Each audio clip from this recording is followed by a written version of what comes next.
Well, good morning and welcome to Frankly Speaking here on WYDC TV Big Fox. I'm your host, Frank Acomb, and we are broadcasting live from the Hesselson studio here on Marcus Street in Corning. Thank you for joining us. There's absolutely no way I wanted to begin today's program with this news, but I received an email yesterday from Duane Eddy's fan club, the Duane Eddy Circle, and I wanted to pass it along to you if you have not heard.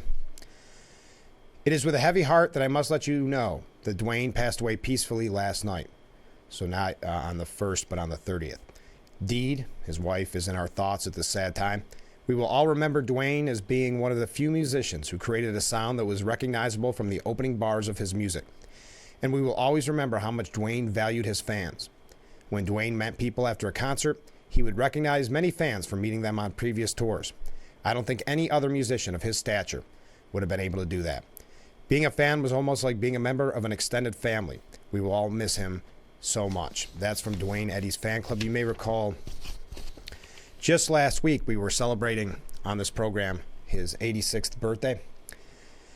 And there was some nice coverage of it, and we had hinted towards a group that we had formed here in Corning to get him recognized. I don't know how to pay tribute this morning. If you're not familiar, and I should set the scene here because I can't assume that everybody knows who Duane Eddy is. Duane Eddy was born in Corning, and if you happen to search his name on Google today and you see the obituaries that are coming up, nearly all of them mention that he was born in Corning. That was something he was very proud of. Now, he moved away and he went to Bath and Penn Yan, and the Penn Yan Mustang logo at the high school was originally drawn by Duane Eddy, just as a side note. But if you're not familiar with his amazing career, he's a Rock and Roll Hall of Fame member back in, I want to say 1994, Musicians Hall of Fame. Recently, he was inducted into the Steuben County Hall of Fame, which he deemed a real honor. And I thought in tribute, and we'll do this in just a moment because I want to talk a little bit more about this, but I didn't want to play the full interview because I know I've played it a lot on tribute shows, or I should say best of shows, where Duane Eddy was kind enough when this program first started. I want to say not even a month in. He was kind enough to join us and give us a very lengthy interview. I had posted the full interview on Facebook and on YouTube just last week in honor of his 86th birthday. So if you did miss that interview, I would say feel free to go to our YouTube page, to our website, wydc-tv.com. Go to Facebook, wherever you feel most comfortable, and click on that link and you can watch the full interview. But I thought in tribute I would play the video that he sent to the Steuben County Hall of Fame when he was getting inducted. Because of COVID, it was a delay in the induction, so he was not able to make it to the event.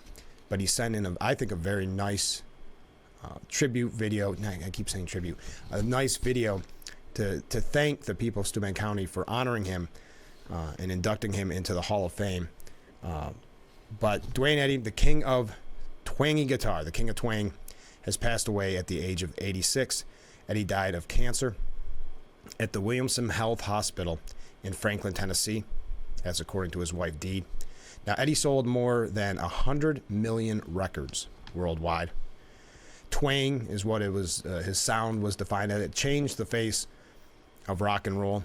And the reason I've talked about this, let me give a little background story. When I first started in radio, the first time I was put on the air, I was trying to think of things to talk about. Back then, the show was 3 hours, and I was brand new to the position. So I said, how am I going to fill 3 hours? Well, in my mind, I could fill 3 hours because it's deceiving how long 3 hours is. I could fill the time talking about Duane Eddy and talking about his legacy and his career and how Corning has never really recognized the fact that Duane Eddy was born here. As a matter of fact, in his first bio, if you will, when he was first making it very famous, Rebel Rouser and Have Twangy Guitar Will Travel had come out.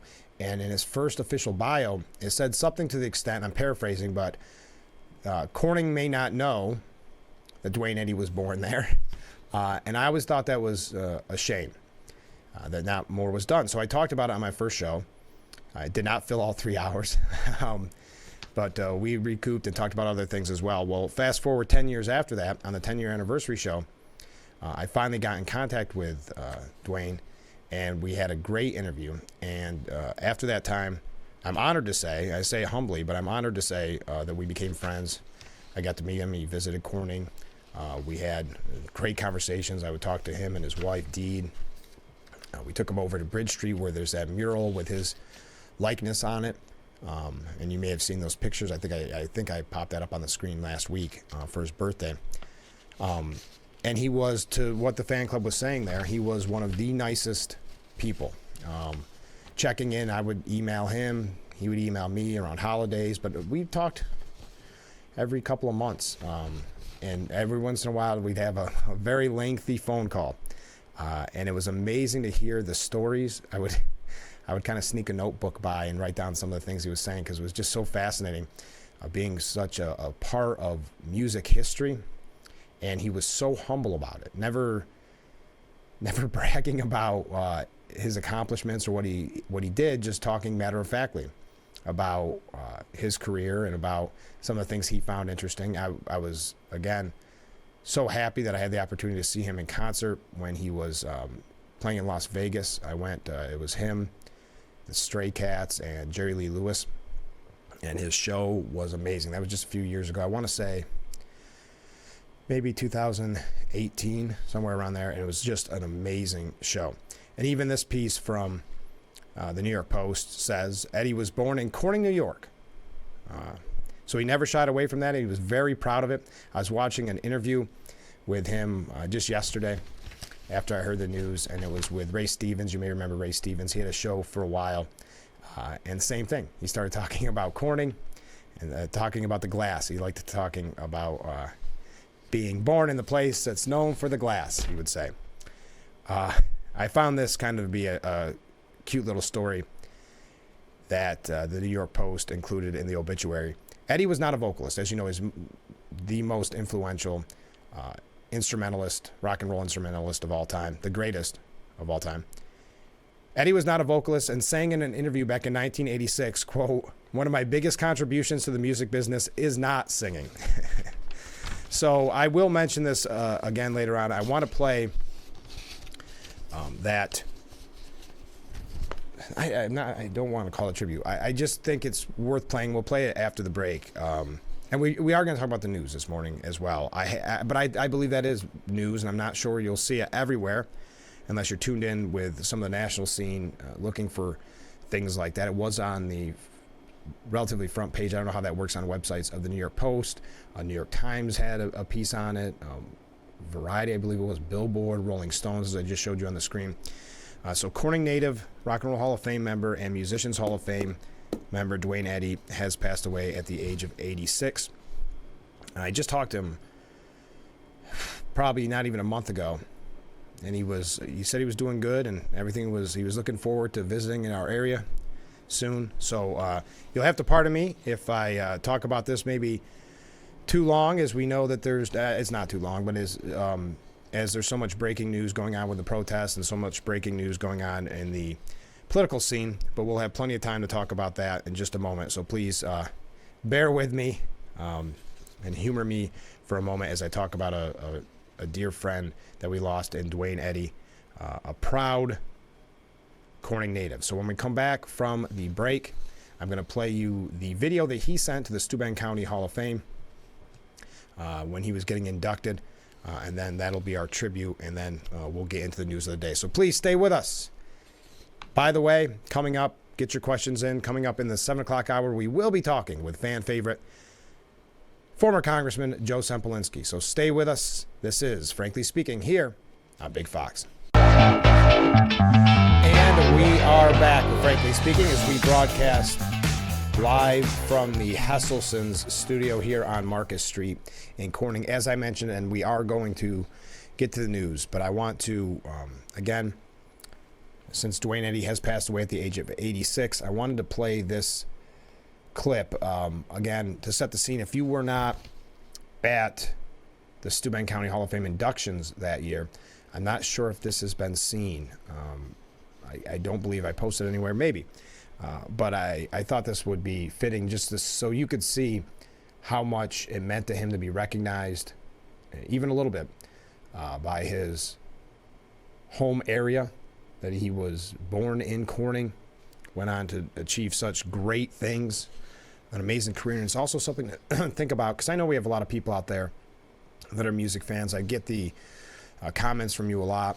You think about the rock pioneers, the Elvises, Jerry Lee Lewis's, Carl Perkins, there's so many. You think of those legends, and Duane was the last one standing. And that, I guess, generation that gave us the beginnings of rock and roll. Unless you can correct me, I believe we've lost all the greats. So this, again, I guess my little tribute. I can't play the full interview that we had with him just about a year ago.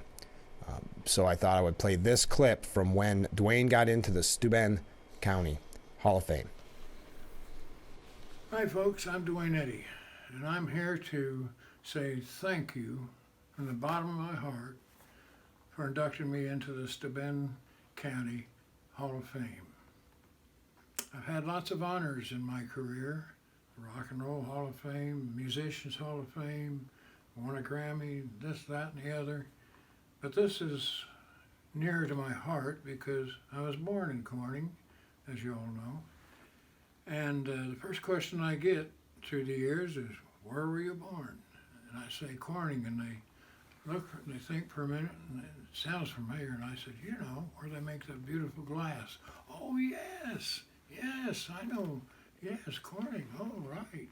I've got some of that, they'll say sometimes.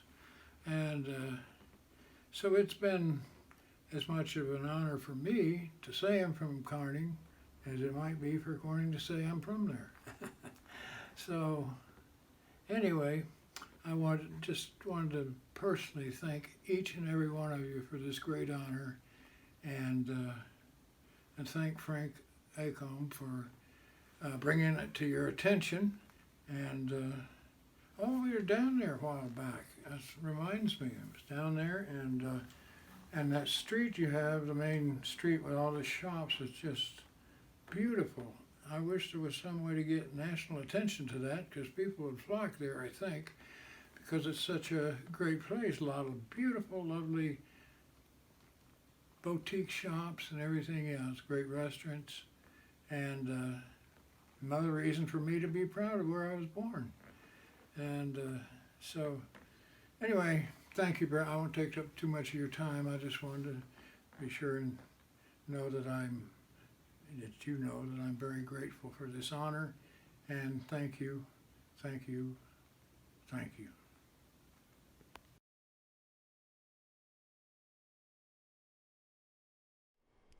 I see we had just a little glitch there.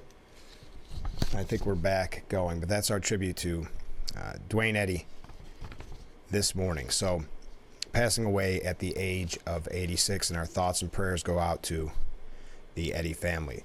So, getting into the other news of the day, obviously the college campuses, which we've talked so much about, and we're going to talk with Joe Sempolinski here in just a little bit, probably around 7 o'clock, and we're going to pick his brain on it as well. But as we predicted on this program, it has spread.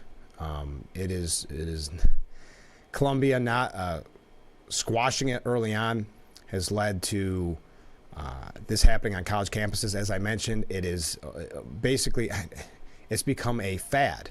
It's become the cool thing to do on college campuses. Columbia, showing again their weakness, has gone remote after the campus arrests. And this is on the final days of the semester. We're not going to go through every single arrest throughout the country because it's been happening. There has been some crackdown. But all academic activities at the Morningside Heights campus, including classes, review sessions, office hours, and final exams, will be fully remote for the remainder of the semester, with some exceptions per the letter. So imagine if you're the person that missed essentially your senior year because of COVID. And then you go to college and you're missing the last few weeks of your college time before you graduate because of a heckler's veto, because of violent anti-Semitic, anti-Israel protesters. Now, I will say about Columbia, and this is going to be very, very, very interesting. The university still plans, keep in mind, plans, just like they had deadlines and just like they had all these kind of watermarks. They plan to host its in-person commencement on May 15th, the university president said in a statement earlier Wednesday. This is what they said. Given the evolving campus situation, we are working hard to provide support and accommodations to our students, particularly those who are residents in our Morningside campus. Again, the safety of our community is our highest priority as we strive to support our students' learning and all the required academic operations. This is a challenging time for us, for all of us, committed to our central mission of teaching and research. But accommodating students will benefit them in these difficult times as they strive to finish the semester achieving their full potential. Did you see that at UCLA? Because it's really running amok at UCLA. The chancellor there condemned the pro-Israel side of things, calling it an attack. What had happened was there was a clash between pro-Hamas and pro-Israel protesters. So finally, a university, I guess, showing some spine. And who do they attack? What students do they get angry at? You guessed it, the pro-Israel students.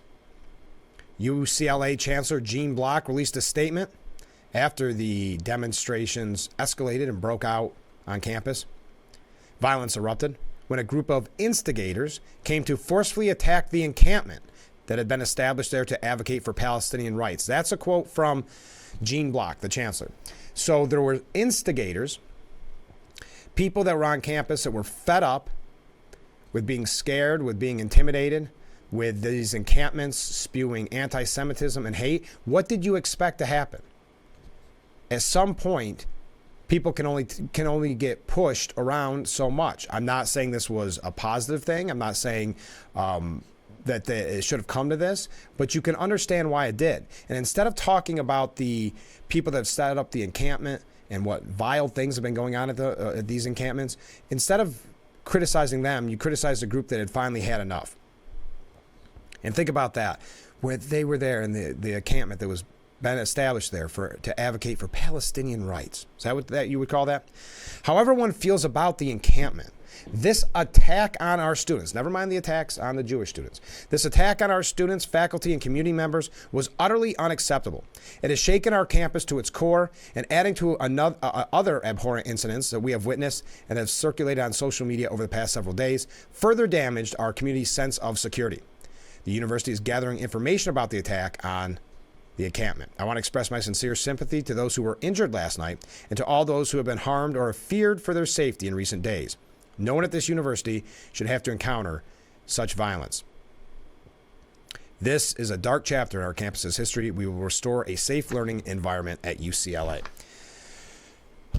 In New York City, a doctor, and we're jumping around different campuses. It could, because it gets a little tough to keep each one. We'd have to spend more than 2 hours. But NYCD doctor, a New York City doctor, and a serial anti-Israel protester who is 47 years old, was among the non-students arrested at Columbia. I know that I'm not denying the fact that there are some outside agitators. I'm not. But I think the media and others want, especially the administrations at these universities, want to focus on them and not the students. We're going to talk a lot more about this because coming up, and I know we got to take this all seriously. So when I say light in the mood, it's not necessarily lighting the mood because we have to realize the importance of this and what this means. Does it continue outside of campuses? Do we start seeing this more in major cities? Do we start seeing it in high schools?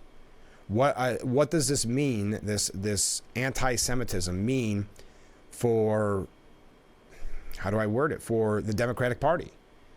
For the Democrat Party, because what we're seeing is article after article saying Biden has real trouble here, meaning that the numbers are big enough that is no longer the fringe element of the Democrat Party. I know that's what they try to say, the extreme fringe element. You can no longer say that. It goes back to that article that I've quoted now a million times, that the new left is a party that believes Hamas is cool and that swastikas are woke. So we're going to talk more about this, but the reason I say lighten the mood, I'm going to give you another list of demands when we come back. So stay with us. This is Frankly Speaking here on WYDC TV, Big Fox.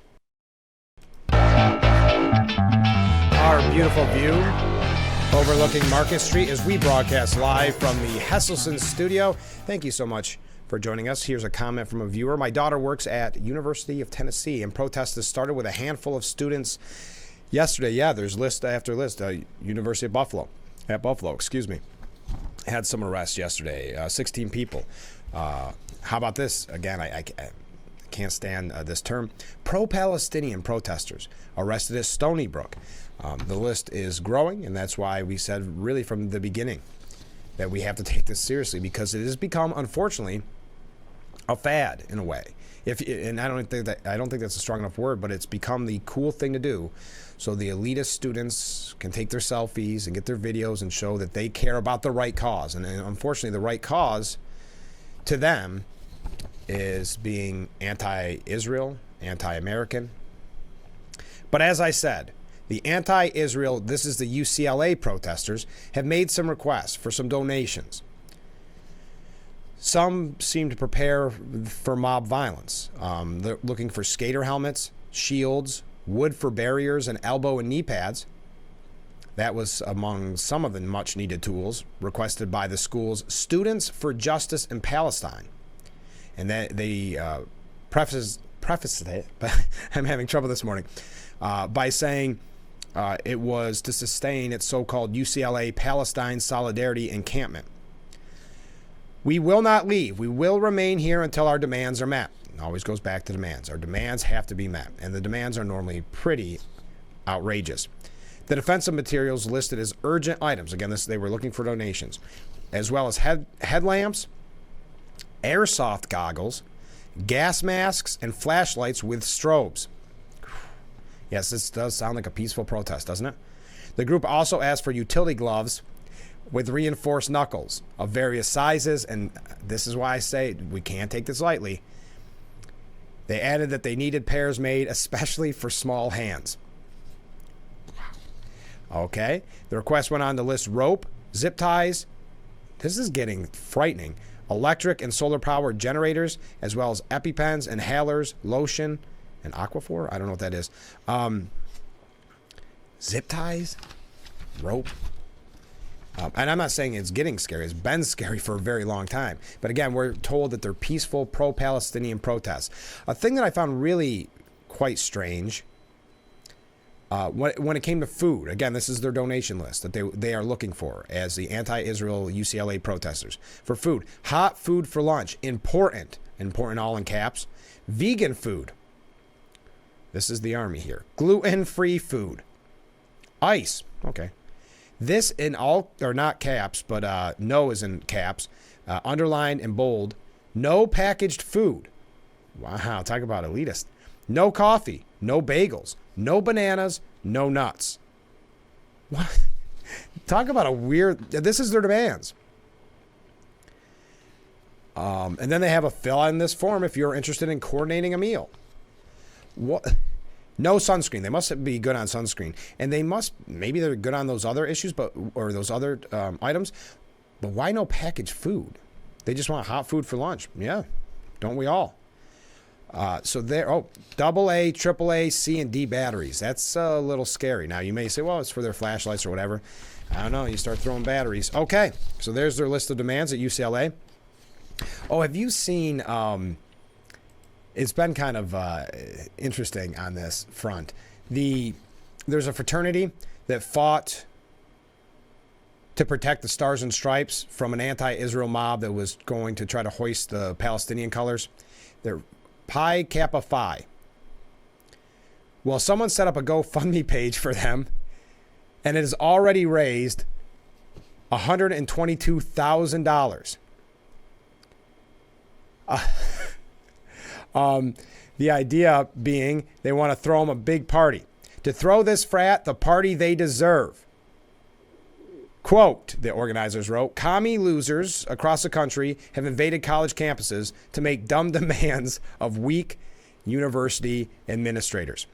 But amidst the chaos, the screaming, the anti-Semitism, the hatred of faith and flag stood a platoon of American heroes. Armored in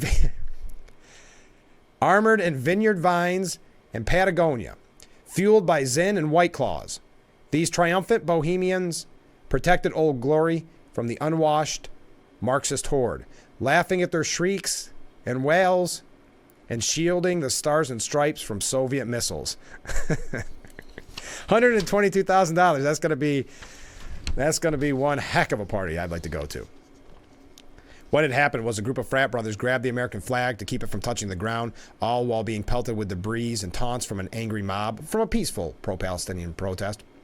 Old Glory was later raised after the Palestinian flag was taken down, with students chanting USA, and is now protected by a barricade. The fundraising site, These Boys Know, These Men, of the UNC Chapel Hill Pi Kappa Phi, gave the best to America. Now they deserve the best. Help us raise funds to throw this frat the party they deserve, a party worthy of what they did to keep their country proud.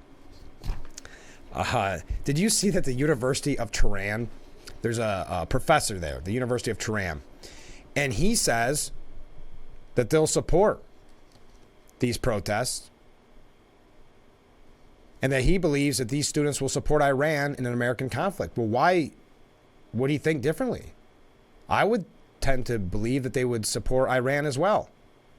Professor Fode Izzadi said sooner or later this kind of support for the Zionist regime by the American regime will diminish.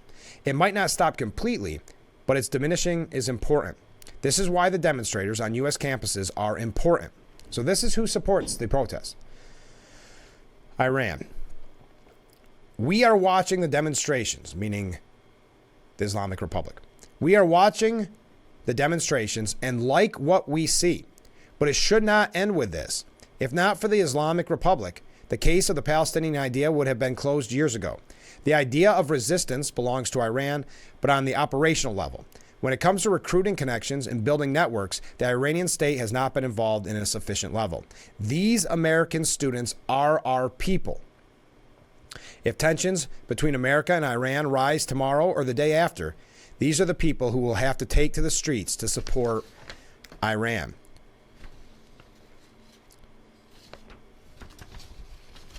America, and he continued, America is the great Satan and our main enemy, but we have hope in these areas.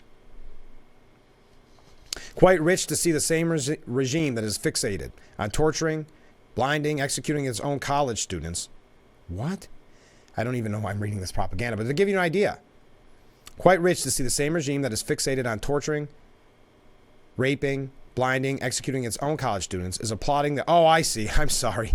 They cut this off. I was like, wait, whoa. Iran expert and foreign desk editor-in-chief Lisa Defarty said, quite rich to see the same regime that is fixated on torturing, raping, blinding, executing its own college students is applauding the ignorant college students on American campuses. It speaks to their focus on growing their influence outside of Iran. All right, I'm glad they cleared that up. And then the Iran University, Shiraz University in Fars, is offering scholarships to U.S. students expelled over the Gaza war protests. Students and even professors who have been expelled or threatened with expulsion can continue their studies at Shiraz University, and I think that other universities in Shiraz as well as Fars province are also prepared to provide the conditions. Well, let's see how that goes. Take them up on it. Hey, I say go for it. Trump praised the protest yesterday. We'll talk about that in just a moment. We do have to take another short break. Stay with us. This is Frankly Speaking here on WYDC TV. Big Fox will be right back. And we are back with Frankly Speaking here on Big Fox. So I have a comment here from a viewer, but first I wanted to mention, because I highlighted it, what President Trump said. New York was under siege last night. referring to the protesters as raging lunatics and Hamas sympathizers. But the police came in, and in exactly 2 hours, everything was over. It was a beautiful thing to watch, New York's finest. You saw them go up in ladders, breaking the windows and getting in, and that's dangerous because you don't know what's on the other side of that window. And they went in, they knocked it out, they were incredible, they did a great job. Okay, so comment from a viewer. Good morning, Frank. I was just thinking about all these stories relating to the Israel-Hamas protest. Doesn't it seem odd that all the stories about these original protests happen in major metropolitan area universities? I'm sure there are pockets of protests in other areas of our country, but their coverage is only occurring in larger cities. Well, there's a couple reasons for that. It is happening throughout the country. I think a lot of that, if I'm being honest, is the media market. New York City, the media is right there. I don't think the media really wanted to praise the protesters. They wanted to compare it to 1968. They wanted to do that. But these kids and faculty weren't smart enough to realize that they had allies in the media, and they pushed it. And they got violent. They got destructive. They got spewed more anti-Semitism, more hate, and it kind of backfired. But I think to the metropolitan areas, and it's also beginning with Ivy League schools, I think it's because of these elite kids, entitled kids that we saw with that list of demands. I think this was a cool thing for them to do. They believe that they took up the punk rock issue, that they are being shocking, that they're shocking their parents. They're not really shocking anybody, except for if someone was blind to the fact that this is kind of indoctrination was happening on college campuses for so long. But they think that this is really, if they say they support Hamas, they're doing something that no one's done before, and they care the most. Ricky Schlott, who has been speaking out, I believe she attends Columbia. She says, after protest chaos, universities need to teach kids about real free speech, not about misgendering. Wonder why Columbia protests devolved into chaos? Because the students have no idea what free speech is. Hint, tents are not it. Tents are not free speech. It's time for Columbia and every school around the country to roll out a free speech orientation. The lesson plan is simple. Posters, chanting, protesting, good. Heckling, damaging property, camping on the quad, bad. And those tactics can result in suspension, expulsion, or even arrest. They do not seem to know. And you had protesters comparing themselves after that back and forth at UCLA with pro-Hamas and then the pro-Israel groups clashing. The pro-Hamas group actually claiming that they experienced what it was like to live in Gaza, that they were attacked. Nothing about October 7th, nothing like that, because it's all. And there's another piece that they believe that they are essentially the Middle East, that they are in the same battle. But to Ricky's point here, I don't believe they will teach free speech. I mean, the radicalization has been going on too long. Free speech is not. They can't talk about the rights here in America because, let's face it, the protesters are saying they don't like our system. They want to see the destruction to our system. But Craig McCarthy has a very good point on this. Taxpayers shouldn't pay for the New York Police Department to babysit unruly Columbia students. Columbia University should open its checkbook if school leaders want the NYPD to stay on the Ivy League campus through May 17th and babysit unruly students. A bipartisan group of city politicians fumed Wednesday.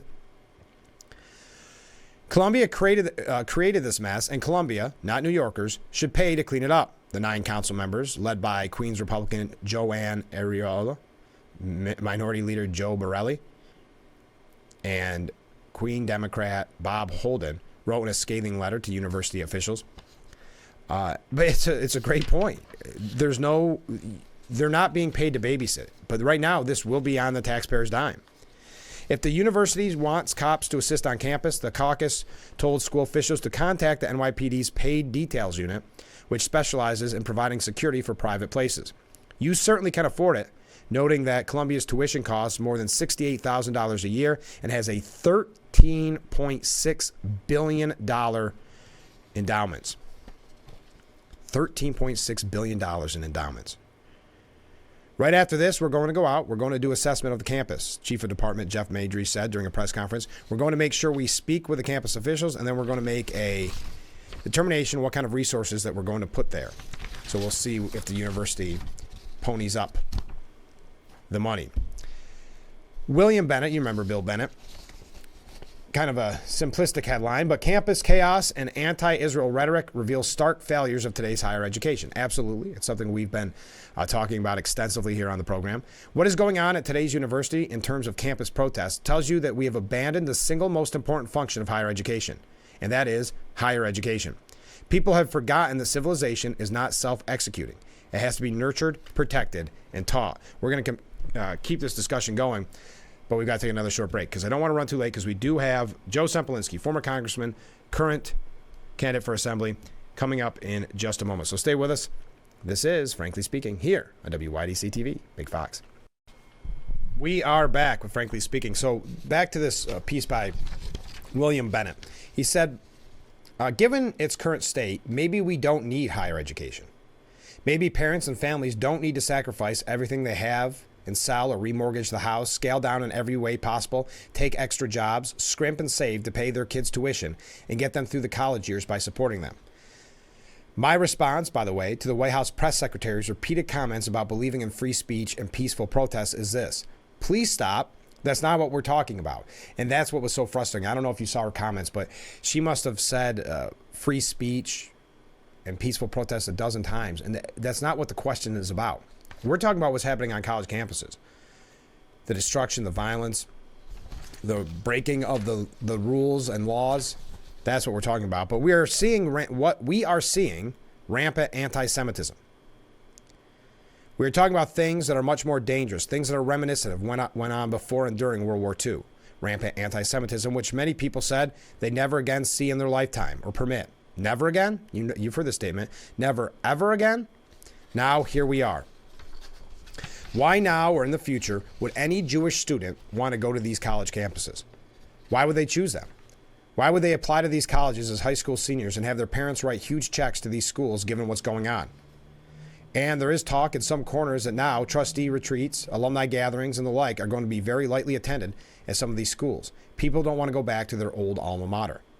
Yeah, and as I've mentioned, if you're an organization, a business, a company, a corporation, and you see that resume come across your desk that says Columbia class of 2024, are you going to bother to look into their background to see if they were one of the protesters or not? Or are you just going to say next? There are other schools that are just as good that maybe don't have the aura that Columbia once did, but now that aura has turned to stigma of going to Columbia. And after all that money, and that's very unfortunate, another way the students not involved in this protest are getting the short end of the stick. Maybe right now graduation is scheduled, but we'll see. But they're in remote learning. They don't feel safe on campus, and now their degree has been diminished. But we'll finish up. After COVID, many students realized they could live without a college education.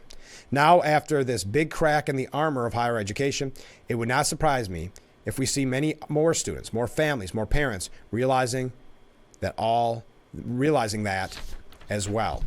The higher education may not be the be-all and end-all when you see these elitist students and faculty believing in their bubble that they shouldn't be punished, they shouldn't be reprimanded. They actually have a list of demands of food, what they want, because they're spoiled. I mean, I'm not trying to sound too cute by half, but that's what it has become. And why wouldn't they be? They've had no repercussions. And this was a piece I was telling you about with Rich Lowry. Columbia's Hamas kids think the Middle East revolves around their school. This is the childishly self-dramatizing conceit that's been driving the pro-Hamas protests at Columbia University, with similar ideas playing into protests elsewhere. Oh, I'm running. I hope I... No. Oh, I'm doing good. Okay. I got really concerned there that I was running very late. It allows students living privileged lives at elite universities to believe that they are on the front lines of fighting so-called genocide. And what happens at their schools, and to them, is exciting, dangerous. This is not to say that what's happening at Columbia isn't important. To Columbia, in terms of who's really in charge and whether the rules apply to pro-Hamas protesters or not. But that doesn't match the world historical significance that the students want to attribute to their sloganeering and sleepovers. And you get the idea, but it's Rich Lowry. Of course, the larger point is that people who won't condemn a terror group or the horrific attack carried out on October 7th would never demand that Hamas release its hostages, who single out for condemnation a democratic society beset by profoundly illiberal forces all around it, are presuming to lecture everyone else about complicity. Yes, supporting genocide in the name of anti-genocide. To the extent that they really are engaged in a great moral struggle, they're on the wrong side. That's Rich Lowry. Time for another short break. Stay with us. This is, Frankly Speaking, here on WYDC TV. Big Fox will be right back. Broadcasting live from the Hesselson studio. Thank you so much for joining us this morning. As to our conversation yesterday, it's all about the media trying to suggest it's Republicans highlighting this chaos or using against Biden. Biden left without easy solution as campus protests heat up. And they even pointed down to what really matters, right? Challenge to turning out young voters. So you can no longer say, in my opinion, that this is the fringe, that this is the extremist part of the Democrat Party. I think this is now, because if you look at the numbers of why they're scared of what this could mean for Biden, what else can you conclude? If protests are still raging by the fall, Biden could well become the first Democratic president since the Vietnam era not welcome to visit college campuses, which has been a long, critical piece of turnout efforts for younger voters.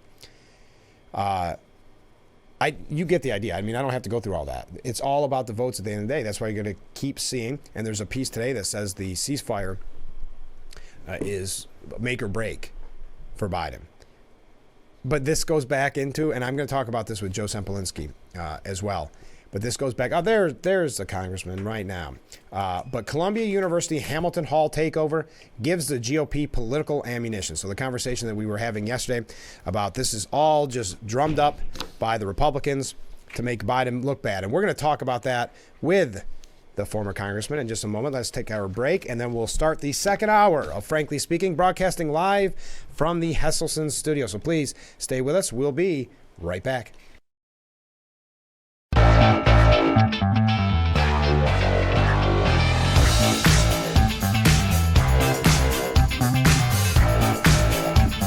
And welcome back to Frankly Speaking here on WYDC TV Big Fox. I'm your host, Frank Acomb. We are broadcasting live from the Hesselson studio. And in that studio, during the Steuben Senior Services Fund interview, we have a new sponsor, Joe. Nice. We have Joe Sempolinski. Thanks for joining us, Joe. I like it. I like the tags on things. This is good. I know. Look at the like screen. a NASCAR Look at all, driver. I know. Yeah. Like a NASCAR driver. Like a suit. Yeah. So we got a couple comments. Congratulations on the sponsors. Well, thank you. Thank you. So first one is, good morning, Frank. Sad news about Duane Eddy's passing. Yes, if you're just joining us, Duane Eddy passed away 2 days ago on his, about a week after his 86th birthday. And until you were instrumental in showcasing his talents and ties to Corning, I didn't know of him. Oh, thank you. That's very kind of you to say. I'm sure you enjoyed your friendship and all the effort you put into keeping his legacy alive and known. Well, thank you. That's very kind. And I didn't do this on purpose, Joe, but you know, you're a fan favorite. I've told you that before. I appreciate that. We get so many comments and you know, kissy face emojis. It just it gets a little too much. It's like the Man Beatles. of the people. It's like the Beatles showed up. Yeah. So I saved a good one for myself to start off. Oh, okay. Hi, Frank. Hi. How do you get your show to more areas in New York State and not just the Twin Tiers? Maybe even across the full country. Your common sense approach to these topics is refreshing to hear on the TV. I like how you listen to both sides, but take it back to what is really going on outside of the rhetoric. What do you think of that, Joe? Your mom's very eloquent. I knew you were going to say. I set you up. Yeah, that's right. Anyway, I do think we have, because obviously we're going to talk about the anti-Israel protests. Sure. There's a comment, and I'm just going to kind of paraphrase what one of the viewers said. There's so many things going on. You've got the protests. Yeah. You've got this Civil War movie coming out. I don't know if you've seen anything about that. I have seen advertising. I haven't seen it. Right. I've seen details, but I know it exists. Yeah. Basically what they're saying is, how do we fight as conservatives this overwhelming barrage? Because we can't just sit back. It just seems like they're fanning the flames of this division, to kind of paraphrase. Right. Yeah, it's sort of on cue, right? Yeah. This coming time of into year. the summer of a presidential election year, you get this sort of stuff. However, I saw, it was on, what do we call it now, Twitter, X, whatever. Yeah. It was a couple liberals discussing, and I thought this struck me as interesting. And there's the sort of more ideological, progressive liberal was saying, "Oh, this is just like 1968 and Vietnam," and there's sort of this, fantasy that they're, like these movements in the past. And, we're going to change the world or whatever. And then the other liberal says, didn't Nixon win in 1968? And like a dominant win? Yes. And also, bear in mind, after those protests, the Republicans won 5 of the next 6 presidential elections. Yeah. So it was the beginning of a sea change actually to the right in American politics, because the longer this goes on, and the Democrats that are smart know this, which is sort of shown by that division between sort of the pragmatic person and the ideological person. Your average American citizen, maybe someone that's not heavily Republican, not heavily Democrat, they probably vote in presidential elections, don't vote any other time. They're sitting watching going, this stuff's bonkers. Yes. Oh, and by the way, the president wants to forgive all their student loans. Yeah, we're paying for this. Yeah, that is the most and the ham-handed. faculty too. And the faculty. We can't downplay that. They're nuts. And then I've seen people, members of Congress, AOC, Jamal Bowman, saying, they're just kids. Yeah. Why are the cops attacking these kids? They're not kids. No. Every one of them is on college campus, so they're at least 18 years old. Right. A lot of them are graduate students or faculty members or just rabble-rousers who have nothing to do with the campus, are just showing up. So the idea that you're going to treat them with that, they're kids, you can't go after them. It sounds like they're storming an elementary school. That's right. Like And free speech is speech. When I get a bunch of my folks and we go to a public square and we say, I'm mad, fine. Yeah. That's very different from taking over buildings. Yeah. Think about the Tea Party. Right. And remember how they covered the Tea Party, Joe? Right. You would have thought it was the end of the world, a revolution. In this case, it's peace, and this is a pet peeve of mine, pro-Palestinian peaceful protest. I think you got to get away from the pro-Palestinian. There's a lot of folks who are saying things well beyond, I'm concerned about civilian casualties in Gaza. Yeah. They're saying things that are really anti-Semitic or aggressively advocating violence. And how do the administrators not protect the Jewish students? They basically threw them onto the bus and said, we're only focused on these students. Yeah, I've seen things again, I'm not on campus in Columbia or on campus at USC or UCLA or Yale or wherever. But what I have seen online is things like we're just taking over zones of the campus and saying, unless you're one of us, you can't go through. If you're Jewish, you can't go through. These things. These are, for instance, in the sense of Columbia, some of these other ones are public institutions. Columbia's private property. You can't just take over buildings. And there are rules against taking over buildings even in public settings, too. In general, yes. I saw another thing, and I want to be clear, this is not my original framing. I saw it on social media. But I saw one person say, make sure I get it right, this is what liberals say, that if it's speech from the right, it's violence. Right. Yeah, we heard that. And speech however, is a violence. Violence from the left is speech. It's free speech, yes. And it's protected by That's a great point. Yeah, that really struck home with me that, there's this double standard that if I say something from the right that offends somebody from the left, they react as if they've been violently attacked. Even they if want you that said speech it accidental. shut down. Even if it was accidental. You didn't mean to be. They want that speech shut down. They want the person canceled. They want the person fired from their job, whatever. And if you literally take over buildings, then suddenly you have members of Congress saying, hey, they're kids. Come on. It's a ridiculous double standard. It is. Now, I think if you want to go to the politics side of it, as I mentioned, to your average person who's a swing voter in Wisconsin, Michigan, and Pennsylvania, which are the 3 closest swing states, they're going, whoa, these people are crazy, and Biden supports them because he wants to pay their student loans, because he won't come out and denounce them. He hasn't said, isn't it crazy? He's made no statement except for when he did the both sides. He's saying he's going to make a speech about anti-Semitism. Well, this is 2024. You could... And as President Trump shows us, you can send out your opinion on social media at any time, like that. Yeah, there's no reason to wait. And they're not going to break into the television to have him give a speech about what's happening across the country right now. So I think he may be so tone deaf that he's worried about losing Michigan. I think so. Where he's going to worry about losing Michigan and lose 4 other states where your average citizen goes, enough is enough. And if you're going to tolerate this kind of behavior, which is property destruction, which is trespass, which is anti-Semitism, which is, violence and law breaking that is occurring, you aren't fit to lead. No. And you have to come out very strongly and say, if you can't do this kind of stuff, I don't care if you are a student on that campus. There are rules. You can't do it. And I've been very disappointed in the university leadership. Oh my goodness. The places that have nipped this in the bud right out of the gate Florida's been great. Both the governor of Florida and the University of Florida and the other universities in Florida, they've said, no, we don't babysit here. Yeah. And when you let it go, suddenly you end up with these encampments that all have the same tents. Who's got the tent contract on the protest? Someone texted that yesterday on the show. I didn't really think about it, but you're right. They all look very green, similar. Sort of tan. Someone's tent. making a fortune. Big tent maybe behind all of this.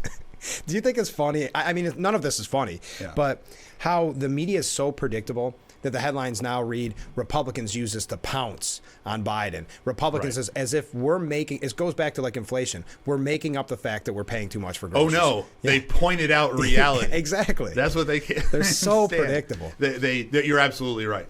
They're trying to carry water for the president and say, oh, no, that you don't believe. That's been the theme for the Democrats for the last 3, 4, 5 years is you don't believe what you really see. I'm paying more at the pump. No, you don't understand. Have you I'm seen paying the numbers? more for a hamburger. No, you don't understand economics. Oh, these people are violent. No, you don't understand. And they'll come up with some graph or something and asking people to literally disbelieve their own lying eyes. Yeah.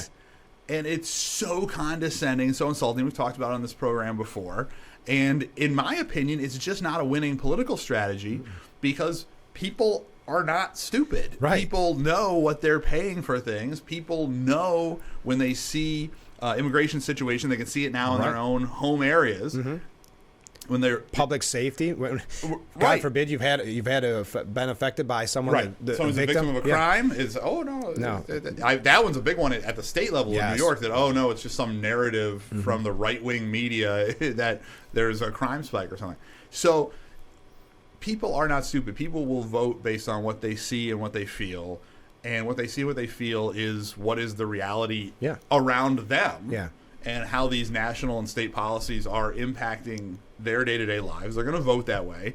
And every day that goes by, it looks more and more like Donald Trump's going to be the next president of the United States. Right.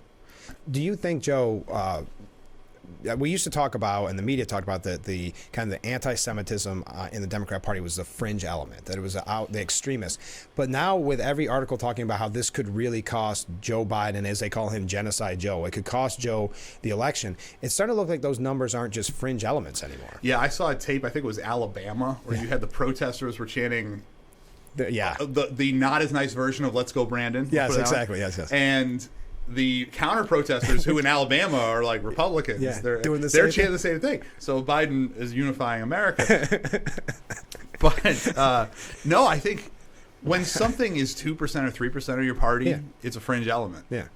It doesn't have to get to be a majority to where it affects people's decision making. And I don't know what the percentage of folks that are pro-Hamas or anti-Semitic is in the Democratic Party, but it's reaching a point where it's affecting the politics of America, right? Where I got to be careful about what's happening in Michigan, and that's a commentary on how the demographics of Michigan have changed. Oh yes, that's a commentary on how Biden is pulled around by his left wing, and when he was elected on a mandate to just be a moderate, be normal, and to unify, right? Ironically, and instead he's governed as a leftist, and apparently not left enough for some people.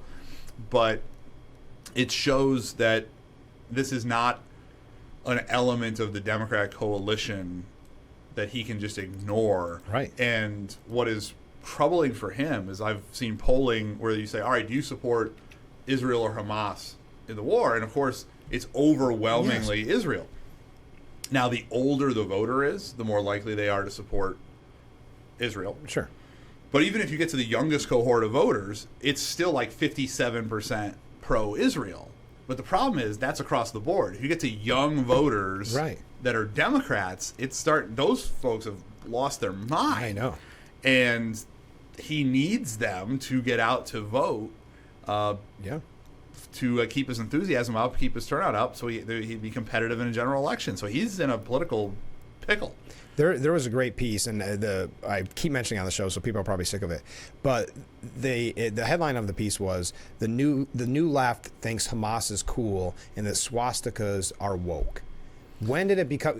When did the young people? It's almost like I don't want to use fad because it downplays it, but it's now the cool thing to do to go in that direction. Get your selfie of you wearing your mask and pelting people with rocks, and you're now the most caring person. That's the definition. Yeah, these things is whiplash. Yeah. As far as apparently, 2-3 years ago, you would call somebody on the right. They were calling Trump supporters Nazis. Or whatever. Right. Well, they're the ones running around advocating for the destruction of the state of Israel. Right. So you want to start throwing around those type of labels on people. Yeah. So I hope, and I don't know if this is true. Yeah. I hope a lot of it is these are impressionable kids who are driven along by some sort of groupthink on a college campus, and as they grow up, they wake up. I hope that's the case. Right. I am increasingly doubting it. And how do they get out of it? Right. What I mean is, once you have those pictures out there, we've talked about this on the program. If you're in charge of a company and you get a resume that says, I graduated from Columbia 2024, are you going to go through the headache of looking into their past or just throw it out? Again, I've been following this all on social media. Yeah, I know. But I saw the bus of people that they pulled out of that hall that they'd taken over because the police came in, arrested them, took them out. And as they were taken away, I saw one comment on it was, imagine having $200,000 in debt, a felony conviction, and no degree. That's the position some of these kids are putting themselves in. Well, and you look at the one, I mean, it's so unfair because you have these people, like the one girl that was demanding food. Oh, yes. And yeah. her degree was in Marxist, like poetry or something. Yes. You weren't looking for a job after this anyway. This is what you want to do with your career. This is her life. Yeah, she's this progressive activist. I saw her resume. Yeah, it's like Marxist poetry of the 19th century or something. Talk about a niche market. And this is one of my college roommates. Just to be clear, when I say I saw it on social media, it means I didn't write it. So I don't want to take credit for things I didn't write. My college roommate said he saw on social media comment on her saying that lady just killed student loan. Because if she's going to be the face of this is what you're paying for when you relieve student loans, that somebody who went and got a doctorate in Marxist poetry from the 1800s, that's not going to play in Altoona, PA, or Green Bay, Wisconsin, or those sort of places. What a niche market. We got to take a short break. Stay with us. We'll be right back with Frankly Speaking. More with Joe Sempolinski after this.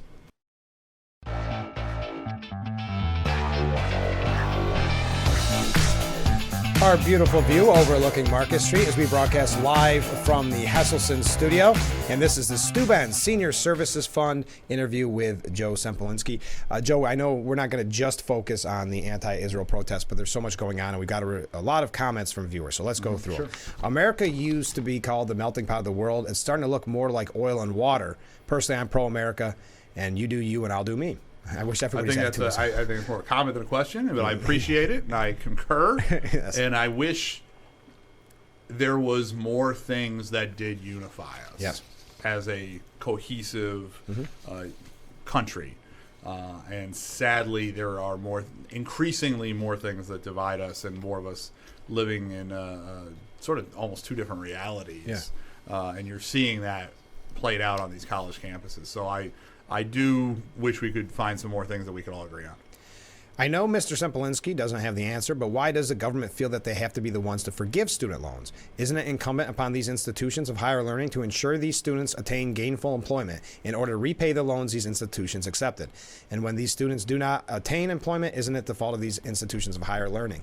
Well, that's why they have degrees like Marxist poetry. That's a good point. That's a very good point from the viewer, where it's become the situation where the more you increase the loans, the more the price point goes up, because the institution knows that that's what the market will now bear because the loans exist. So if you increase the loans 10%, well, I'm just going to increase my price 10%. Exactly. I know you can pay it because you got the loan. It's a cash cow. So I'm going to chase those loans. And so there is no accountability to the institution to say, all right, you have to provide a service that is actually going to be beneficial to people. I think there should be that type of accountability. And it is frustrating. I'm very much against the government forgiving student loans for two major reasons. The main reason is you need to legislate that stuff. You can't just do it willy-nilly. The Supreme Court has said you can't do it willy-nilly. Nancy Pelosi, several years ago, she changed her tune now. She said you can't do it willy-nilly. We have, whether you like a policy or not, doesn't mean if you're the president you can just do it. You are not a policy maker as the president. You are a policy executor and a policy suggester. You're not a policy creator. The policy creator is the Congress. The House and the Senate make policy. So if you can't get something through the House and Senate, you may think it's peachy keen as the president, but you can't run and do it, because if you do that, that's called tyranny. That's called a dictatorship, when the executive just does whatever they want. So that's one big problem. The second is the substance of the policy, which is, well, what about the guy that paid off his loans? They're not going to get anything. What about the person that didn't go to college because they thought the loans would be imprudent? Well, they've not gone to college. You can't run back time to give them what they want. Or the person that saved up for their kid, they didn't go to college. They want to give their kid that money. Why not just sit on it? It's very unfair to just pick this group of people. Well, what about somebody who's got a mortgage? What about somebody who's got credit card debt? Are we just going to forgive everybody's debt? No. And I've seen what has really driven me nuts. And this is coming from the president himself. This is not something that's just people online saying. Comparing the PPP loans to student loans. See, what will happen is a Republican member of Congress will criticize the student loan forgiveness, and then the president will say, well, you had, for your business, these PPP loans. Completely different things. The government didn't force you to go to college. Exactly. There's two major differences. The government shut down the world. And then the PPP loan program was put in place. Again, as you said correctly, the government didn't force you to go to college. And second, when you signed off on the student loan, you said you're going to pay it back. When someone signed off on a PPP loan, the terms of the loan when it was taken, and a lot of people would not have taken the loan if this was not the terms, was if you keep it's called PPP, Payroll Protection Program. If you keep the people that work for you on your payroll, the loan is automatically forgiven. It was baked into the program at the beginning because it was designed to keep people employed during the shutdown. So you wouldn't have taken the money if you thought you had to pay it back. You've taken the money because you're intending to keep your people employed so they can feed their kids. And the world continues to move. Sorry, that's all right. Bump the camera. It actually worked better. I mean, better. Now I got a better angle. And then the president continues to conflate those two things. Again, thinking we're all stupid, thinking we didn't remember how those programs worked. And it's so disingenuous and so irresponsible and just, again, condescending from the president. And it's very frustrating that the party that keeps saying that Trump's a threat to democracy, and yet Biden loves to brag that he's ignoring the Supreme Court on this. Oh, the Supreme Court said, well, I'm going to do it. I'm going to do it anyway. Well, wait a minute. That's not how the system works. I said don't. That's right. The president's the most powerful man in the world.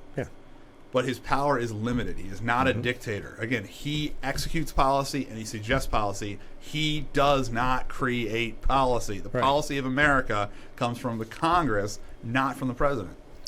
Going back to the anti-Israel protests, and again, not to make light of it, I love the list of demands that they always make. I would say that their list of demands is tougher to meet than your rider to come on the show. What's my rider to come on the show? I need a seat. I need a chair. I don't want to stand. No, but I mean, the list of demands, they're demanding food. They're demanding, and UCLA, they're asking for donations of what would only be seen as violent, like helmets, strobe lights, stuff that would lead to ultimate violence. Well, we were talking about the graduate student with Marxist poetry, if you recall, with that press conference. Well, she's holding a press conference, first of all. So there's a dead giveaway. That's the first thing we're like, or maybe you're just, playing it revolutionary. But the reporter sort of asked, well, wait a minute, you're saying you're these revolutionaries. You violently took over buildings that you don't belong to, private property, refused to leave, and now you want it to be, catered? You want to allow Uber Eats to drop off stuff? Well, that's not how this works. No. You can't break all the rules and then demand the other side follow all the rules. And it sort of shows these are kids that don't and I said it too. They're not kids. Right. I want to be. I made the same College mistake. should be teaching them to adults. They right? are adults who are responsible for their actions, who have the mentality of children. Yeah. That's a better way to phrase it. Because I just made the same mistake. Well, they're that entitled. Jamal Bowman did. Yeah. They have this entitlement mentality that I get to have all of my demands met, but you don't get a chance to inflict the rules upon me. I get to have no consequences for my actions. And so they are acting like children, even though they're not children. No, when you think about their age group was fighting in World War II and was the greatest generation. Right. So would you consider that age group to be children? No, of course not. Of course not. So there's but their mentality is all messed up. The audacity of her too, when she said, "We need these, this food and all that, because doesn't the school care about our safety?" Well, you don't care about the safety of the Jewish students on campus, and you made that clear through the intimidation. You don't care about the people that want to have a graduation, because think about that. They didn't have a graduation because of COVID in high school. They get to college. They don't want to be a part of this protest, and now you've got campuses shutting down their in-person graduation. USC said we're just not going to hold an in-person graduation. That's a ton of that's an enormous school, an enormous segment of the student population in California. So these folks are they want to have their cake and eat it too. Yes, and literally, they want to have their violent protest and eat cake too. And it is again, it's the average person who's just going to work 9 to 5 Monday through Friday and trying to live their life and follow the rules. It is infuriating. Yes. To see some of the most privileged people in the world, Ivy League students, paying $80,000 a year, that are making these demands after insane behavior. Yes, and I think it's going to have electoral consequences. And the longer this drags on, the more severe those electoral consequences are going to be for the Democratic Party.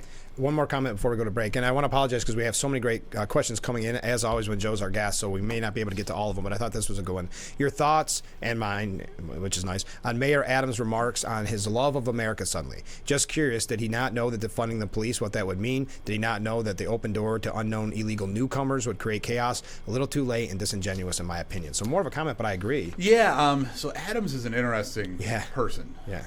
Because, certainly he has catered to the left. He is also a former police captain. I know. So every so often he uncorks something that sounds really conservative, and you're like, "Oh, where did that come from?" And the last couple of days was one of those where he was sending in the cops to clear this out, and you had all this pushback from the people to his left.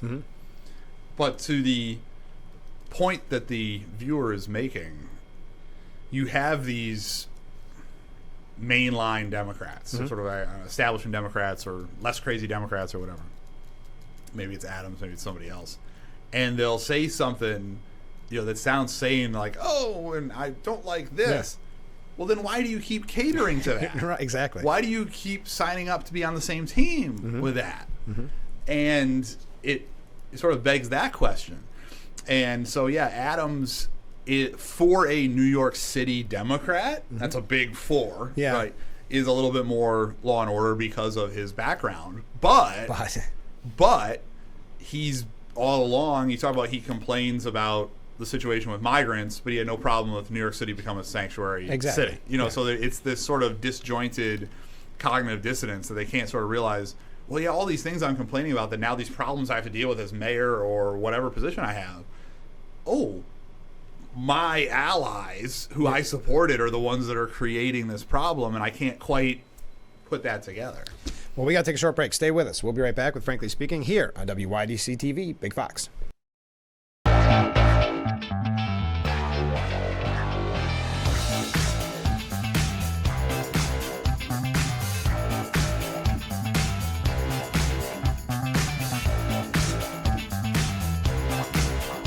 Welcome back to Frankly Speaking here on WYDC TV Big Fox. I'm your host, Frank Acomb, and this is the Steuben Senior Services Fund section of our program. We're being joined by Joe Sempolinski. Joe, we got a comment from a viewer.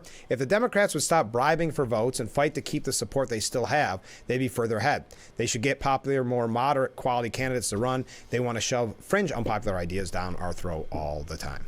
I couldn't agree more. I couldn't agree more. I think that the president has made a very poor tactical choice in his campaign, which is to appeal. He feels like, I got to appeal to my fringe base to get these folks amped up and out to vote, and I got to, defend these sort of wacky policies, as opposed to just be normal, and then normal people will vote maybe for you. Right. And so I couldn't agree more with the viewer.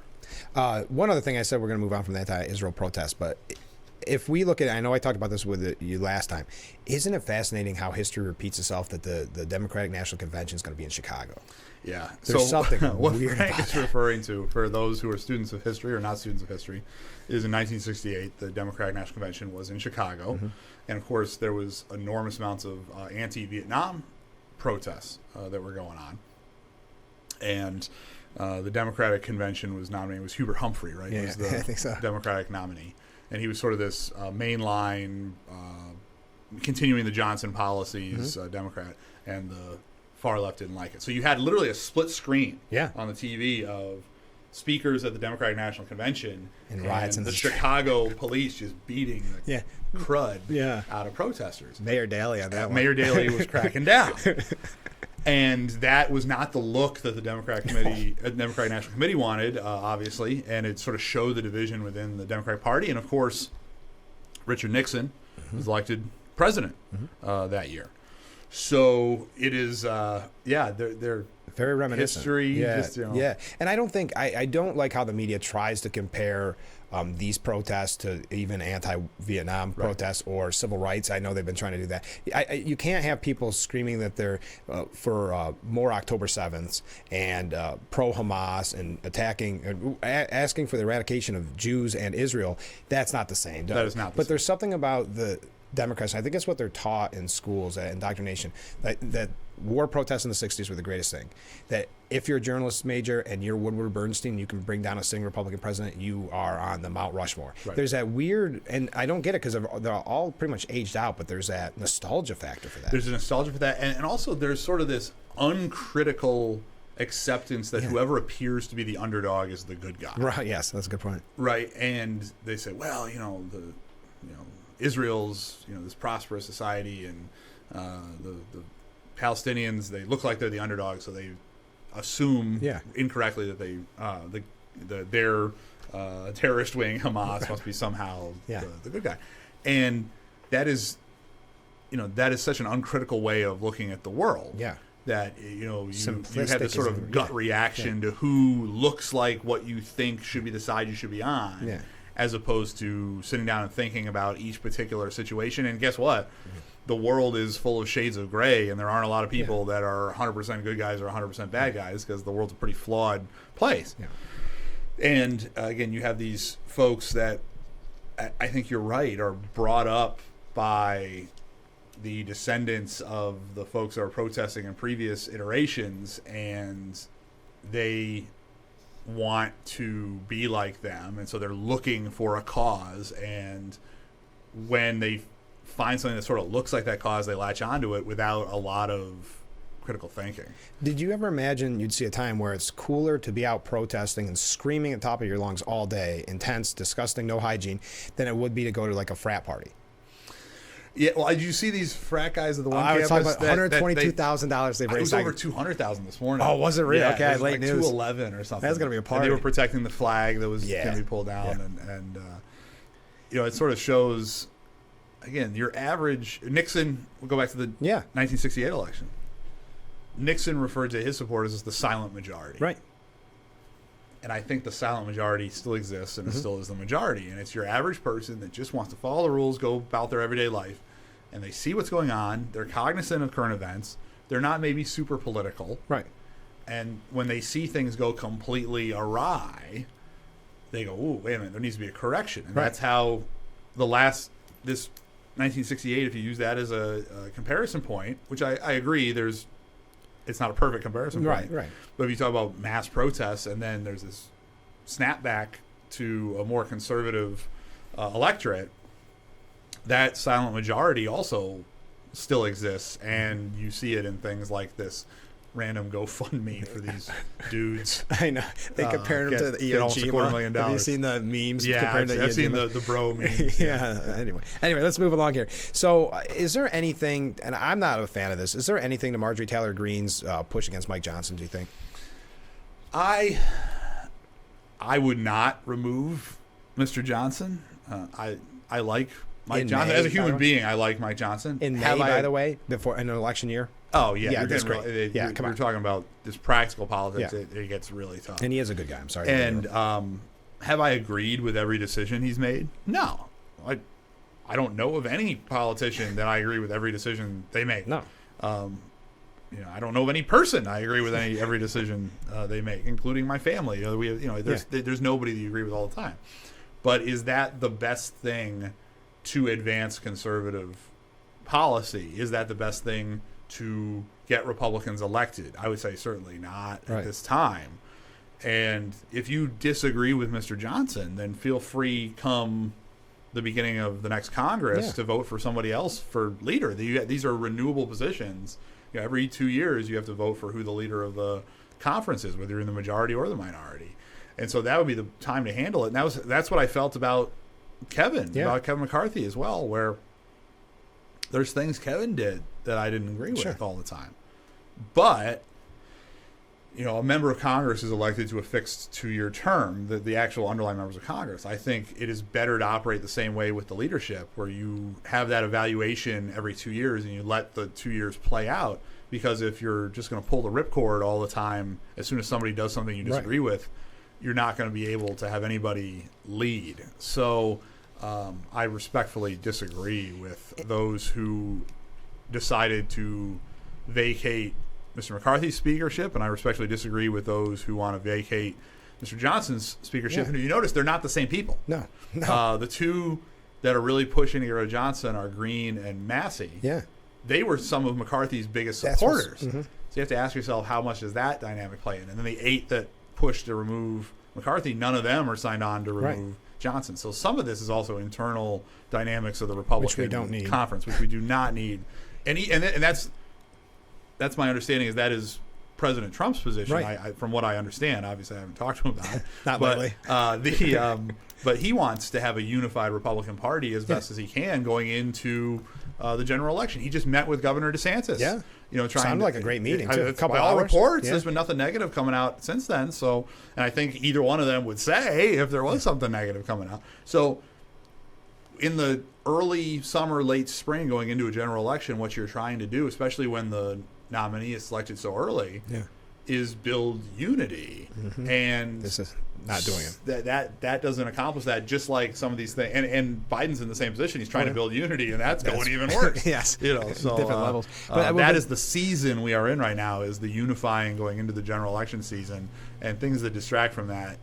Again, you may disagree with something that Mr. Johnson brought to the floor. You may disagree with the vote Mr. Johnson took. That's your prerogative.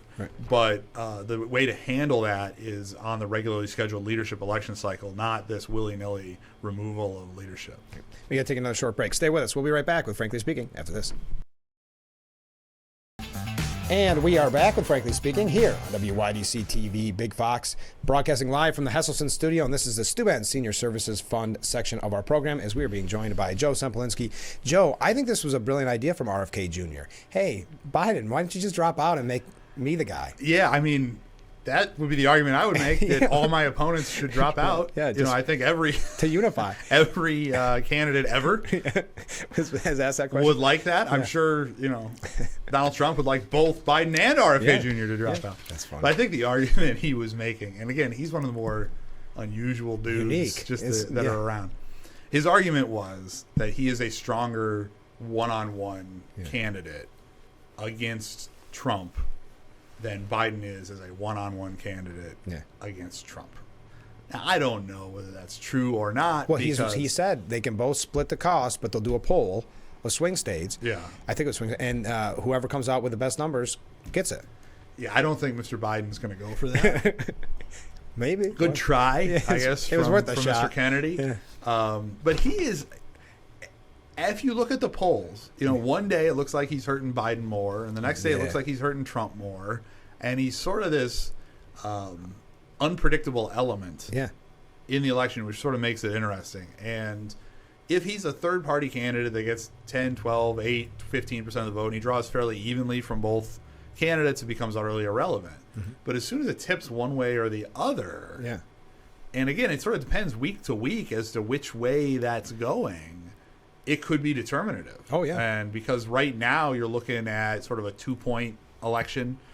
Trump's up a point or two. He's up a point or two in the most crucial swing states, which are Wisconsin, Michigan, and Pennsylvania at the moment. That can change too. I find the RFK Jr. circus, and I say circus because it's sort of like a circus where you sit there with your popcorn and you watch unusual things happen. Yeah. And he's like that, where I just don't know exactly where this is going and how this is going to impact the election. But it's sort of interesting to watch. Will he get to debate? Because I know Biden said during that. Did you watch that Howard Stern interview, by the way? No, I saw the coverage of it. Oh, my gosh. Yeah. But, real Howard shock was pretty jock. fawning over. Yeah. Real shock jock. Very edgy. But, he said he will debate Trump. I still don't believe it. But doesn't that mean with the debate or the polls as they are right now, shouldn't RFK Jr. be in there? Well, it depends how they negotiate it. Yeah. So the debates are... The traditional debates are run by the Commission on Presidential Debates, which sounds like it's a government entity, but it's not. No. It's just this independent nonprofit that throws debates. So there's no legal obligation for the presidential candidates to go to the Commission on Presidential Debates debate. Right. There's no legal obligation for them to debate. Right. They can negotiate it how they want to negotiate it. And there may be a situation where one or both of them wants RFK Jr. on the stage, or one or both of them wants RFK Jr. not on the stage. It depends where the polls are at. The higher he goes in the polls, the harder it is to exclude him. Ross Perot debated. Prime example. When he was running as an independent. And he was at polling... Well, he finished up at a comparable place where RFK is now polling. He polled higher. And that tends to happen with third-party presidential candidates, is what they actually get on Election Day is less than where they're polling. Right. Because some of their support will break away, say, oh, this person can't win. I'm going to go to gonna change my mind. the one of the other two that I like the best. So if he's polling at 10, he doesn't going to end up at 10. But it's going to be this sort of interesting negotiation as to, and I am inclined to agree with you, where it could be something where Biden sort of says he's willing to do it. And of course, Trump was immediately like, "Yep, anytime, let's do anywhere, it right now. Let's go right now." And then they find some excuse. Yeah. That something my thought came is up. my prediction has always been kind of it's a Ronna McDaniel idea. We can't give him a platform. We can't give Trump a platform. They'll wait for some comment that Trump makes because, hey, I like Trump. He's going to say he's going to say some things that are controversial. They'll say we can't give this guy a platform anymore. And they'll use, I'm offended or something. Yeah. That would be a very probable path to do it. Because he can't say sick or something. Biden gets up on that stage with him, and Trump's going to go for the throat because he knows it's the chance to sort of show the world this guy is, medically compromised.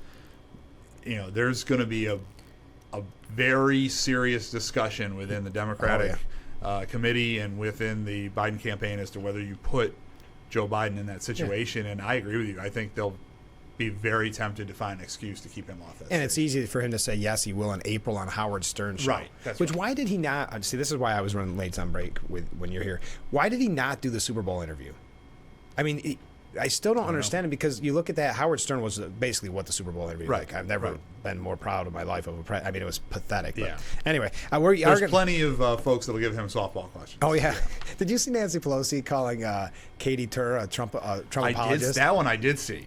How cushy does Republican or do Democrats have it in the media? That's right. Because she was just pointing out that global pandemic. There's a global pandemic happening, and it's not apples to apples to compare jobs numbers between these two presidencies, and then.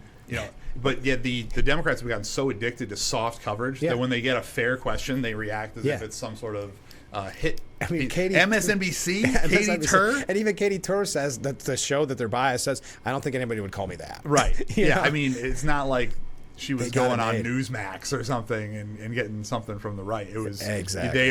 They have gotten really soft because they have been treated with kid gloves for so long. Yeah. We got to take another short break. Stay with us. We'll be right back with Frankly Speaking here on WYDC TV, Big Fox. And we are back, broadcasting live from the Hesselson studio. It is the Steuben Senior Services section of our program with Joe Sempolinski, former congressman, current assembly candidate, and chairman of the Steuben County Republicans. Joe, we got a question during the break from a viewer asking what your opinion is about the taking in Palestinian refugees. Yeah, so this is something that came out over the last couple of days where widely reported. It wasn't just one person online saying, I think Biden may do this. It was widely reported that the Biden administration is thinking about bringing in refugees from Gaza, settling them in the United States of America, giving them a pathway to citizenship, even. That is bonkers. Yes. And make me be clear, I'm sympathetic to refugees. I'm sympathetic to civilians caught up in this whole thing. I am against civilian casualties in any way, shape, or form at all times, no matter the conflict.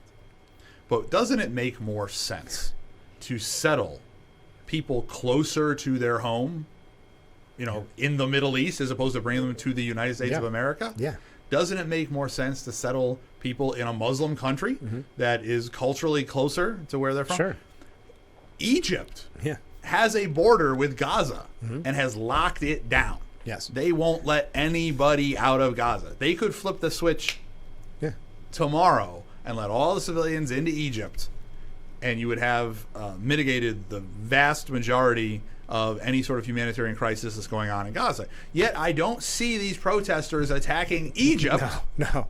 Well, exactly. Who has locked the door and locked these people into Gaza. You would think they'd actually protest trying to bring them over here because we're so bad here. That's not fair. Right. Can't these guys catch a break? So there are plenty of humanitarian solutions to this that do not involve bringing folks into the United States of America. It would be better for them to be closer to home. And then you have to ask yourself, how many of these folks how well are they going to be vetted if they come to the United States? Because not only do you have a lot of folks who are members of Hamas that would try and sneak in, of course, but we know for a fact that the overwhelming majority of even the civilians in Gaza are sympathetic to Hamas's cause. Right. So that doesn't make any sense at all. And then how tone deaf politically. Biden is just to even have that thought out there is going to cost him votes in the election. The Biden campaign continues to amaze with how tone deaf it is to the needs and concerns and desires of the people that will actually decide this election, which are swing voters in the Midwest and Pennsylvania. And they just keep finding ways to anger them as opposed to win their votes. So if you're somebody on the Trump campaign right now, you're saying, "Ooh, keep going, Joe. Keep making these wonderful suggestions because you're gonna end up with him leaving office." Well, let's change topic completely because I haven't asked this yet about New York State issues. What did you think? I don't think we've had a chance to talk about it. $237 billion budget. Newsday saying today that, a shocker here, New York State must rein in spending. Yes. Thank you. New York State must rein in spending. The $237 billion for a single state budget is an insane number. It has dramatically increased over the time that the Democrats have been in one-party control, and just a gargantuan increases far beyond the rate of inflation. So it is an unsustainable path in Albany. They've come up with billions of dollars in there for the situation with folks coming across the southern border. Suddenly they can wave a magic wand and have that money out of thin air and not money for other priorities. So it is a situation in Albany where we need to have balance. We need to have a break in the total one-party rule, because much like we were discussing at the national level, at the state level, they also cater to their far left. And what is interesting is the same dynamics are occurring, where Biden's having problems with his radical base. The far left in Albany, who just got this $237 billion budget, thinks Kathy Hochul is this sellout, conservative Republican in sheep's clothing sort of thing. And ridiculous. She's pretty far to the left. She's pretty out there. Yeah. She's pretty radical. But her base has gotten so radicalized that you're going to continue to see the Democratic Party in New York State moving more aggressively to the extreme, and I think that'll be an opportunity in this year and in future years for there to be that balance for the electorate to say, oh, these people have gone bonkers. Yeah. And remember, the biggest one of these protests is at Columbia University in New York State. So you're going to see some of this national effect also in New York State this year. So I think there's real opportunities for some common sense to return to Albany. Well, I think when Hasty comes out and says that, punishment isn't a deterrent, and then we find out behind closed doors they're actually debating, Democrat versus Democrat, on whether or not to increase penalties for someone who hits an innocent retail theft or retail worker, randomly hits them. And there shouldn't be a stronger punishment, some thought? Yeah, that was one of the major debates within the Democratic conference is, do you support increased penalties for retail theft? Yeah. And but you hit a how was that a retail worker. debate? Right? Yeah, you hit a retail worker. You attack a worker who's just trying to do their job, not a very high-paying job, I would assume. And you have to even have that debate? Right. That thought? That's where the Democratic Party really is. That is a legitimate, not some side debate, a major debate in the budget process is on that issue. That's how bonkers the Democratic Party has gotten in Albany. And I will say, I don't think Governor Hochul is the best politician. She is not the best politician. No. She's actually a very bad politician. Very bad. But I do think even she realizes that they've got to do something optically, at least, about public safety. Right. And it seems like Hasty and others are like, no, we got it made. That's right. We got it made. That's right. She is concerned about where things are going in the next general election. She's right to be concerned about that, but she's held captive by this very radicalized segments of the majority caucus and the Assembly and the majority caucus in the state Senate, which are both supermajoritarian Democrat, to say any sort of increase in penalties or any sort of rollback of bail reform is not only incorrect in their opinion, but is racist. That is a very bonkers position to be at. Before we go, Joe, because we're almost out of time, this ties in, pardon me, perfectly. How's your race going? Good. Yeah, running good. for I'm assembly. trying to bring some of that common sense. Perfect segue. We're gonna. There you go. I'm the way to do it. No, things are going very well. Petitions went extremely well. I do not have a primary. I am the Republican nominee for the state assembly in the 148th Assembly District. I am the Conservative Party nominee in the 148th Assembly District. There is another gentleman who is the Democratic nominee. So there will be a contested general That came election. in last minute, right? I mean, it did come in last minute. He had said he wasn't running, and then he was passed petitions. He is running, and so, but he's now says he's running, and I'm happy to have a discussion and the contrast and ideas between the team that I be on, which is sort of common sense Republican team, and the radical team that my opponent will join up with when he's in Albany, the Democratic team. Let's have a discussion of those priorities and those values and see how well they match up with the values of the people of Cattaraugus, Allegheny, and Steuben counties. And I'm sure that my values match up a lot better than the values of the New York City Democrats that are running Albany. How can people help your campaign? JoeSempolinski.com is that's JoeSempolInski. Right on the bottom of the screen. I put it on the bottom of the screen. Oh, there you go. Wonderful. Oh, that's right, Joe Sempolinski. And you can find out more about my policy positions there. You can donate there. You can sign up there. But it is going very well. I've been aggressively out and about in those three counties, campaigning in all corners of the district. I enjoy that. I've had my family with me at some of the stuff, festivals and parades where it's sort of kid appropriate. So we've been making the best of it as a family. I have a 5-year-old and a 4-year-old, so we have to do things that we've gone a couple maple festivals where there's pancake breakfasts, and I'm sure that we'll enjoy county fair season and those sort of things. So we're enjoying it as a family. It's a real honor to serve. It's a real honor to be the Republican and Conservative Party nominees without a primary. I'm blown away by that support, and we're going to continue working hard to take some common sense experience to Albany.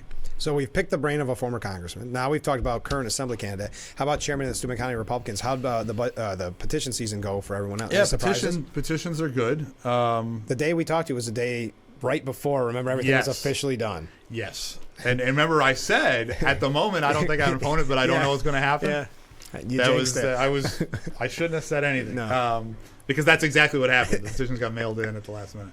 But I was very pleased with the amount of petitions that came back from the Republican committee. It was another very strong petition season for the Steuben County Republican Party.